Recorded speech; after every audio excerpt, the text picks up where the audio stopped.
एक गरीब लड़का था, अर्जुन। अपने छोटे गांव से एक बड़े शहर में आया था, सिर्फ रोटी कमाने। सपना बड़ा नहीं था, बस इतना कि माँ को 2 वक्त की रोटी खिला सके। पर शहर बेरहम था, हर दरवाजा बंद, हर जुबान झूठी तसल्ली देती। तभी एक दिन किस्मत ने उसे एक फर्नीचर की दुकान तक पहुंचा दिया। मालिक रामप्रसाद जी सख्त मगर सीधे थे। अर्जुन ने कहा, साहब कोई भी काम चल जाएगा, बस ईमानदारी से करूंगा। रामप्रसाद मुस्कराए और कहा, काम कर पर धोखा मत देना। और यही से शुरू हुई एक नई कहानी। अर्जुन मेहनती था, दिन भर पसीना बहाता और धीरे धीरे रामप्रसाद का विश्वास जीतने लगा। इसी बीच उसकी नजर पड़ी राधिका पर, रामप्रसाद की बेटी। उम्र में 5 साल बड़ी, मगर हसरत में अर्जुन के दिल के सबसे करीब। हर बार जब वो घर जाता, उसकी आंखें बस राधिका को ढूंढती। और फिर एक दिन अर्जुन ने दिल की बात कह दी राधिका के सामने। राधिका बस मुस्कुराई और चल दी। वो मुस्कान अर्जुन के सीने में आग बन गई। अब वो चुपके चुपके मिलने लगे, घंटों साथ बैठते, सपने बुनते। एक नौकर और मालिक की बेटी, एक अधूरी कहानी का सपना। पर एक दिन कहानी में तूफान आ गया। राधिका का भाई शशांक, जो उस दिन गलती से पार्क से गुजरा, दोनों को साथ देख लिया। घर पहुंचकर हंगामा मच गया। राधिका पर पाबंदियां लग गईं। मगर इश्क कहाँ रुकता है। अब फोन पर मुलाकातें होती, चुपचाप छिपकर, मगर मोहब्बत और बढ़ती गई। जब परिवार को इन कॉल्स की भनक लगी तो फैसला हुआ, राधिका की शादी कर दी जाए। लड़का चुना गया, कुलीन परिवार, सरकारी नौकरी, सीधा सादा।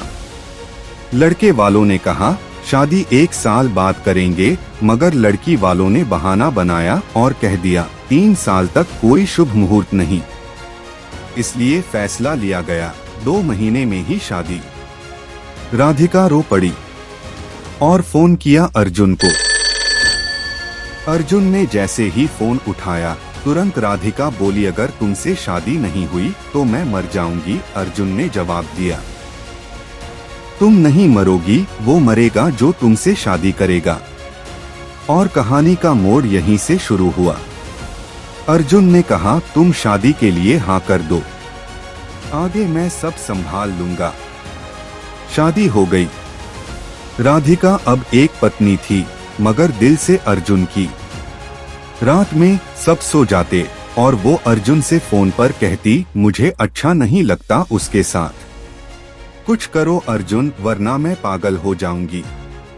अर्जुन ने कहा, अपने पति को हनीमून पर पहाड़ी जगह ले जाओ, बाकी मैं संभाल लूंगा।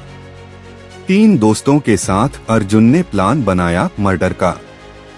अब वक्त था उस मासूम पति की हत्या करने का, जो अपनी पत्नी से बेइंतहा मोहब्बत करता था। हनीमून की तैयारी शुरू हुई। राधिका ने अपने ससुराल से गहने और पैसे निकाले झूठे बहानों से। पहाड़ी जगह पर पहुंचते ही उसने अर्जुन को लोकेशन भेजी, वही जगह जहां जंगल है, खाई है और मौत आसान। अर्जुन और उसके दोस्त पहुंचे। रात के अंधेरे में पति को बुलाया गया। एक जगह है जहां से व्यू बहुत अच्छा है। मासूम पति मुस्कराया और चल पड़ा। फिर हुआ धक्का, वो गिरा। नीचे सिर्फ मौत थी, चुप्पी थी, अंधेरा था और एक बेवफा मोहब्बत। सुबह हुई, पुलिस को खबर मिली, एक शव खाई में मिला। ससुराल तक खबर पहुंची और घर की घंटी बजी। दरवाजा खुला, पुलिस सामने थी। पूछा गया, बहू कहाँ है? किसी को कुछ पता नहीं था। फिर शुरू हुई तलाश। फिर आई एम्बुलेंस। लाश को पोस्टमार्टम के लिए ले जाने। घर में चीख पुकार मच गई। राधिका गायब थी।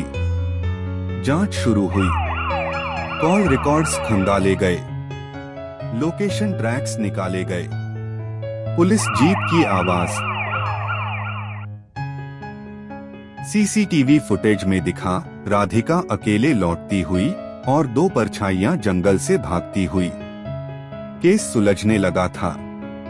पुलिस ने पीछा किया।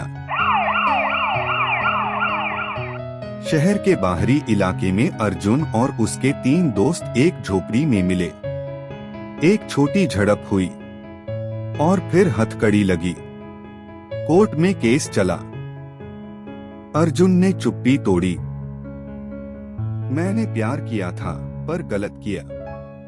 राधिका ने कहा, मैंने पति को नहीं बस आजादी को मारा। न्याय हुआ। अर्जुन को उम्र कैद हुई और राधिका को भी। कहते हैं मोहब्बत अगर हद से बढ़ जाए तो वो सिर्फ दिल नहीं जान भी लेती है।